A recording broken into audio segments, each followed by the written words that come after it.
Hi, this is Lei and welcome to my channel. China exploding on YouTube travel vlogs. But while everyone is raving about the epic scenery, there's one universal complaint. It's too crowded. Yeah, 1.4 billion people live here.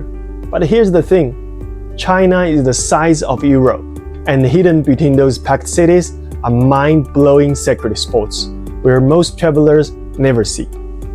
People would say, but it's too remote for foreigners. Well, not really. China has built insane infrastructures over the past decades, which makes Germany's autobahn look like dirt trails. Picture this. You fly into a major city in China, rent a car at the airport, and drive on the perfectly paved roads straight into the middle of nowhere, just in a few hours. Tour groups? Sure, they exist. But why be stuck with the strangers when you could have this kind of freedom? So, let's talk about reuse. In this video, I will give you a full guide of self-drive trip in China, for Chinese driver license to China's special road regulations, from car rental to road facilities, and at last, a few most amazing destination recommendations of China. Hope you like it. Part 1, the driver licenses and the traffic regulations. First thing first, paperwork. China doesn't accept international driving permits, which is known as IDP. But here's the good news.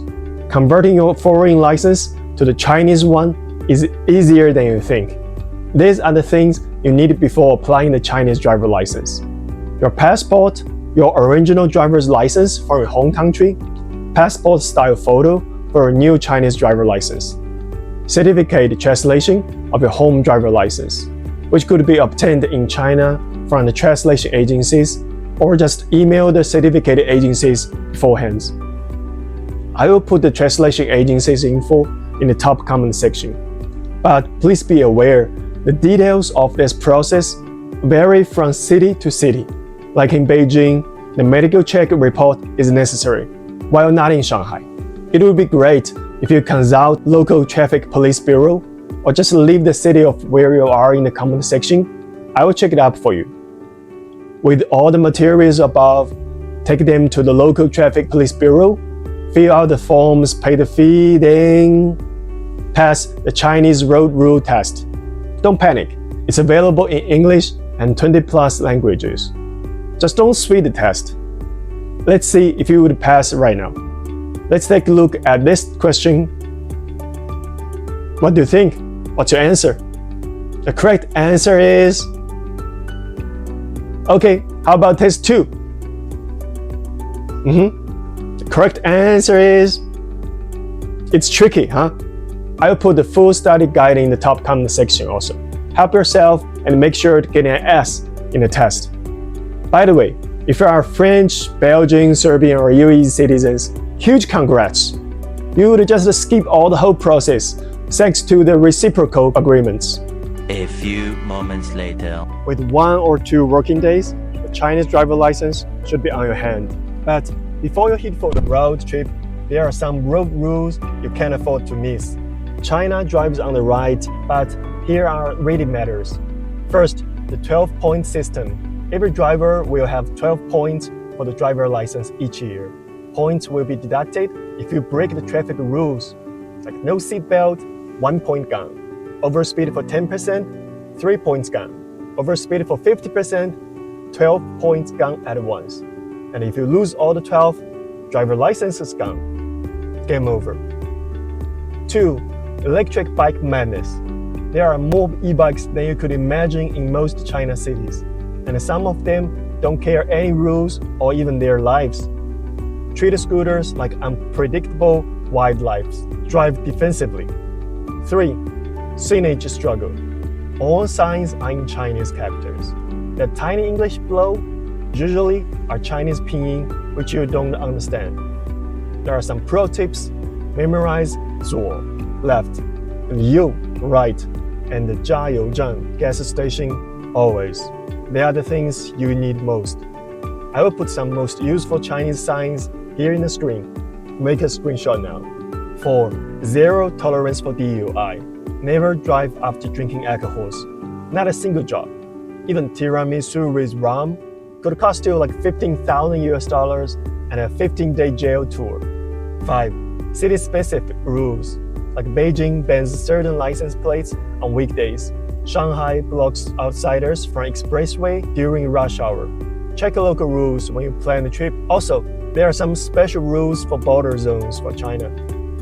Like Tibet, no solo road trip by your own. Foreigners need guided tour groups with certificated agencies. Xinjiang, Yunnan, and other border places require special permits from local police bureau. Also, frequent security checks are expected on the border areas. Take patience with your passport already. Part 2. Cars and road networks. Okay, road trippers. First, renting a car. Skip Hertz or Avis here. Locals use apps like Ctrip or FlyG. They're like the Chinese Expedia. Or just go to specialized rental companies like Yihai or Shenzhou. They are super reliable. Prices? Crazily cheap. A Volkswagen in Shanghai costs less than 15 US dollars a day. In places like Dali, a Honda SUV might run you like 12 US dollars a day most. The big rental companies allow you to drop off the cars in any city or even deliver to your hotel or home. And please make sure you try China's electric cars. The Chinese brands like NIO, Li Auto, or Aito. Not only small cars, but also hardcore SUV like Tank 500, Fangcheng Bao. The experiences of driving those next generation vehicles will blow your mind. Next thing, navigations. Google Maps is useless here. Download A-Map or Pedal Map, they're English friendly. They will show everything, like right lanes, the speed traps, restroom stops, the crashes and jams ahead, even weather changes for mountain roads.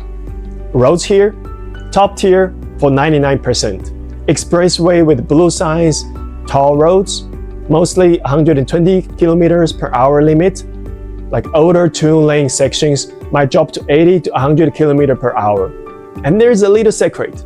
If you go like 5 to 10% over, the cameras won't give a shit normally. And always get an ETC device to zip through the left lanes.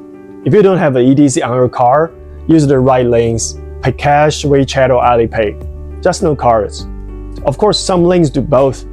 Check for ETC or 人工 signs. And in national highways with red signs, free but wild. It's 500,000 kilometers of roads passing villages where kids and chickens might dash out. Also, trucks convoys turning drives into slow motion sometimes. And country lanes, super scenic, but needs expert drive skills in mountain areas. And here's the fuel tips. Stick to Red Sinopec or China National Petroleum Corporation, which is known as CNPC. They have the most reliable gas in China. If you need to pay, don't even get out. Tell the staff of the fuel grade and say fill up, then pay out via apps on your seat. If you're running an EV car, EV charge stations are everywhere in China, even in the most remote desert and deeper mountains. If you're in Xinjiang, the process is a little bit different. Scan ID to enter the gas station. If you don't have a Chinese ID, show the passport or just ask the locals to swipe you in. Part 3. The grand trip recommendations. Now, I believe we have gained enough information about the rules and roads about China road trip. Here are some grand trips I would like to share with you. If you're in Shanghai and have like 2 or 3 days, maybe you can check the Shanghai to Huangshan then Jingdezhen trip. This 800-kilometer trip is actually well covered by high-speed trains, but a drive on your own could offer you more stunning scene without crowds. Just open the navigation map and set Jingdezhen as destination. Via Suzhou, Huzhou, Nanxun, Hangzhou, Huangshan, then you will get a mist lock phenomenon, where dawn fog get trapped between 30th century bridges like cotton candy. Now make it to Qiandao Lake before noon. That's where the sunlight hits 1078 islands at 57 degrees, creating Instagram's ultimate depth illusion. Then Huangshan's Hongcun village, packed by Moon Pond at 47 p.m. exactly to see the Asian houses mirrored perfectly in the water. Of course, if you got time, do try the Huangshan hiking. It's the most Asian featured mountain view of all the Chinese people. Finally, you will arrive Jingdezhen, the most famous city for its fine china. You won't believe how fascinating this place is. Then, if you're a Chinese history lover in Beijing, but sick of the huge crowds in the capital city, you could just book a flight ticket to Taiyuan. And this is your Indiana Jones moment. Let's also use the navigation app to plan our itinerary. Start from Shanxi Taiyuan to Yingxian Wooden Pagoda. Yeah, this 67-meter tall Jenga tower, surviving earthquakes since the year of 1056. Touch its southwest pillar. Locals swear you will feel the dragon wing vibrations. Next, the Han Monastery's cliff adrenaline test. Navigated 40-centimeter wide stone path while trucks honk below, and then fill up at Datong Noodle Alley. Hand-pulled noodles stretch longer than your Tesla charging cable. Then the grand finale, Yungang Buddha. Wait till sunset at the 20th cave, when sandstone eyes start crying golden light. If you're a hardcore nature seeker and have more than a week holidays in the late spring or early autumn, make sure plan a visit in West Sichuan province. From Chengdu to Litang and circle back, it's the most stunning road trip besides Tibet. The 318 National Highway will make your Colorado Rockies trips like a halo coaster.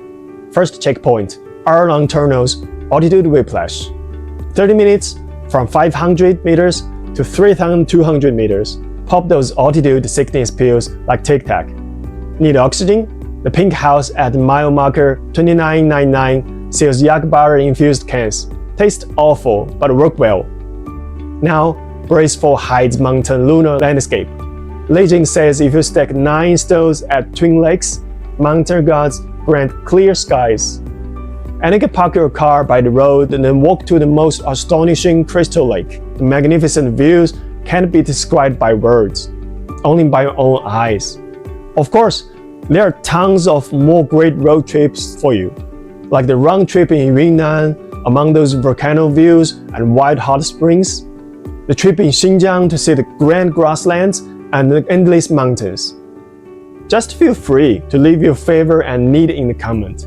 I recommend the best trip itinerary for you. So that's it for today's video. Hope you get enough information to start your China road trip.